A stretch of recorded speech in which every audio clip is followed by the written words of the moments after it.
again, I'm just going to use screen record, not actual video. I think they have less ability to fuck with it when I use screen record, although they still can mess with it, I don't have any doubt, like you seen the other day, but I think they're a little bit weary of doing that, because I showed a video of how they were touching my screen, you know, how they've got my screen mirrored. And there's evidence, because when I went into screen record, it gives you the option of allowing all sound and allowing showing all screen touches. And I click yes on both of those. Obviously I want you to be able to hear me, and I want to show all touches on the screen. So I think they're a wee bit like, oh, we probably shouldn't do that, because she's kind of collecting evidence of us doing that. Hence when they went in and they edited that video. I don't have my comments on in my videos, but when I posted that video, I posted it with comments off, and it had a full title name. I think it was watch them control my device, and then when I went back in, it had been changed to watch the, and the comments had been enabled. So obviously I went back in and edited it, you know, but they weren't happy. They weren't happy about that video. And enabling the comments was to probably allow one of their pieces of shit to leave a directed comment towards me. But hopefully, you know, I kind of got in there and edited it before they had the chance. But yeah, so I don't think they're a lover of me using the screen record, which is why I'm going to continually use that. So it's about 5 to 9. 5 to 9 on a Wednesday. Regular crowd. Gang stalking. It's a bit of Billy Joel for you. Not a very good impression of Billy Joel, though, I must I'll not make a career out of it. I can't remember what I was going to say.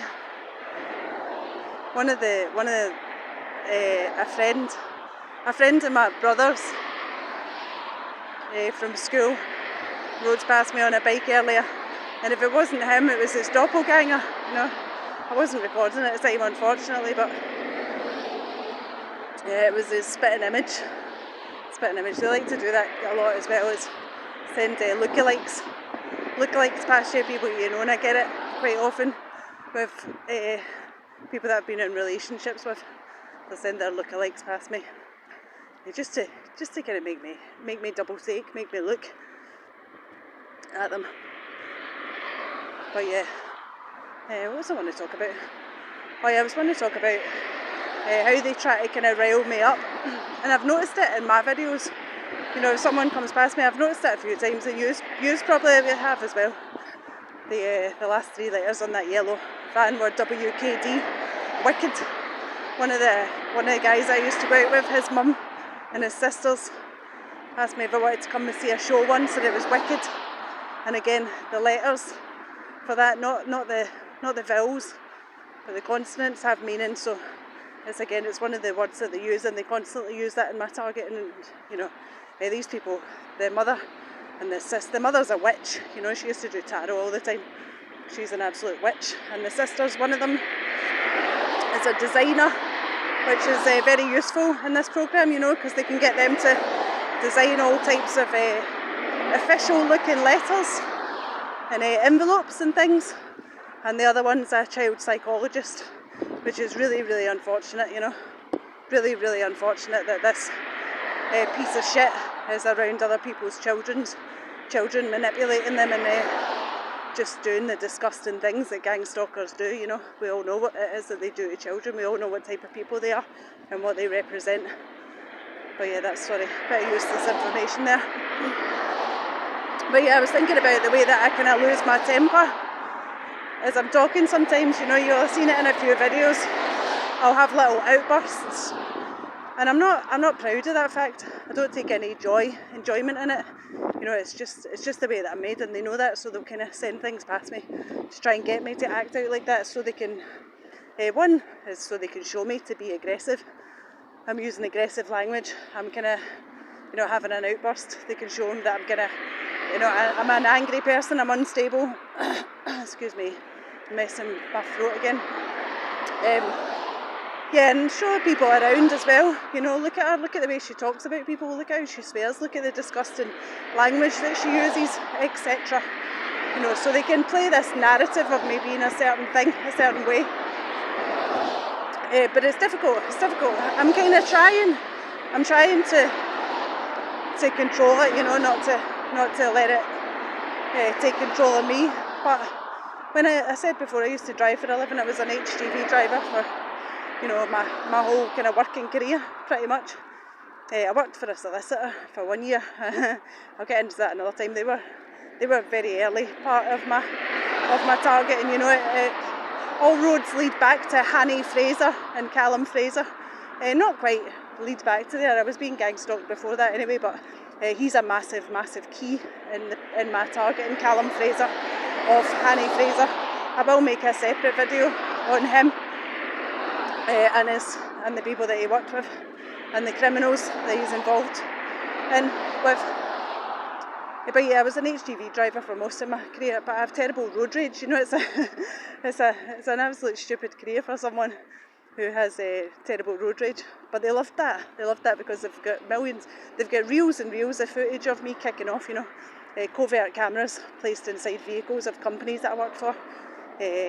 For example, Gist, who are now owned by Marks and Spencers, but at the time they didn't have the, when I worked there, they weren't owned by Marks and Spencers, they just were on the Marks and Spencers contract. So I worked at Gist in Scotland, in Cumbernauld, delivering food to Marks and Spencers stores. So they had covert cameras within the cabs. They showed me this when they came into my house to try and cuckoo me out of it. Another company was Brett Martin. They're an Irish company, they're a plumbing and plastics company again. They had covert cameras. I worked for them for 7 years and they were recording me. I done overnights, I took my child with me on overnights. They had all kinds of footage of me within their cabs again. Never made me aware of the fact that they were recording me. So it was being done without my knowledge, as do these gang stalkers. And the companies that are involved in this, you're pretty much surrounded by it, to be honest. But yeah, it's only afterwards that I found out the manager of Brett Martin his name was David Sturrock. He was fully aware that I was being covertly recorded within the vehicle. So they've got lots and lots of footage of me and my road rage. You know, they love that. They love that. They would send all these gang stalkers round me all day, you know, purposely pissing me off, knowing that I would lose my rag, start screaming and swearing. You know, that was their favourite. They could do it to me all day long. Have my you know, my temper really bad all day long. So when I kind of moved down here, when I arrived down here in the south of England, I'd been obviously mobbed out of my job at Gist, GIST. I actually worked for a place called Alliance Healthcare. They have the contract for Boots, delivering to Boots stores after Gist. And I was mobbed out of there as well. There was a lot of gang stalkers within Alliance Healthcare. They're based in Airdrie. See the yeah. Anyway, so I was mobbed out of there as well. Mobbed out of Alliance Healthcare. Mobbed out of Gist. I moved down here once I was released from a psychiatric hospital. I'll go into that story another time. That's a good story, I tell you. That is have you ever seen an adult, a grown woman, on a child's toy? Do you see that quite often? Is that a part of normal everyday life? In my world it is, but not in reality. It's not. Anyway, it'll be the third one I've seen today. Yeah, I'll go into the whole psychiatric hospital story another time. That was fun times. I tell you, when you're a captive audience, the fucking targeting goes through the roof. All the names of people and the things that they were doing. You know, scenes, excerpts from my life that they were playing out in front of me. And what they want, of course, is for you to tell, for you to say something, for you to call them out on their behaviour and go, but look, you're doing this and this happened in my life, and you're doing, you know, so they can call you mad. But the fake names that the staff had and the patients, the scenarios that the staff and the patients were playing out all around me. One of the nurses used to bring me books because I like reading and there was nothing else to do. And all the books were directed towards me in one way or another. You know, people, places, things. certain names or certain topics involved in my target, and it was horrific. It was horrific once they get you in one of those places. It's just non-stop fuckery 24 hours a day, but I'll go into that another time. But anyway, once I got out of there and I kind of sorted myself out, I was homeless for a while. Once I found somewhere to live, I was looking for a job, and I was applying for all kinds of jobs, cleaning jobs, warehouse jobs, anything, cleaning shit off the toilets. I'm not fussy, I'll do anything. And I was turned down. I never heard back from any one of them, having been someone that had worked full-time from the age of 16. Even as a single parent, I worked full-time.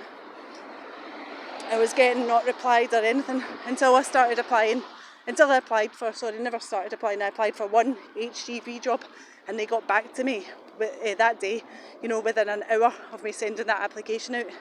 And why that is, I never went any further with it. I kind of realised at the time, this is a setup, this has been done for a reason. But it's only now that I kind of realise that they want me to do something that causes me a massive amount of stress, They want to get me triggered again so that I can start shouting and swearing and screaming, and they can get all this footage of me because that's what they love. It entertains them, It's entertainment for them. I'll get a little buddy. Little friend. You can stay there. Yeah, that's what they love. That's entertainment for them, and they can get me shouting and swearing. That's brilliant for them. So that's the only job they got back to me.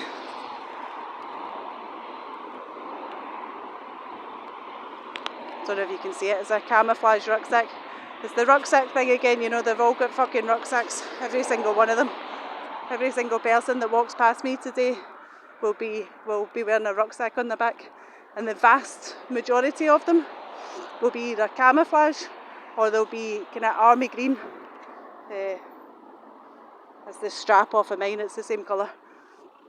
So the vast majority of them will be them two colours.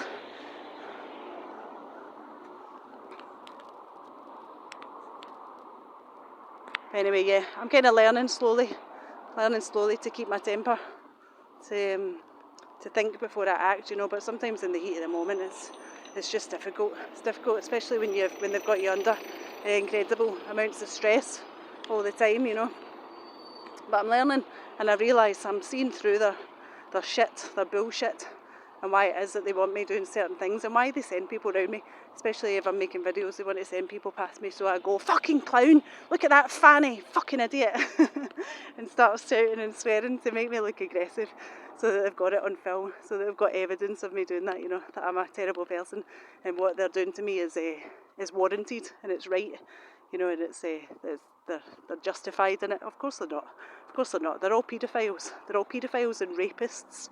The people who run this programme are paedophiles and rapists. Anyway, I'll tell you all about Callum Fraser in another video, so take care. God bless. Bye bye.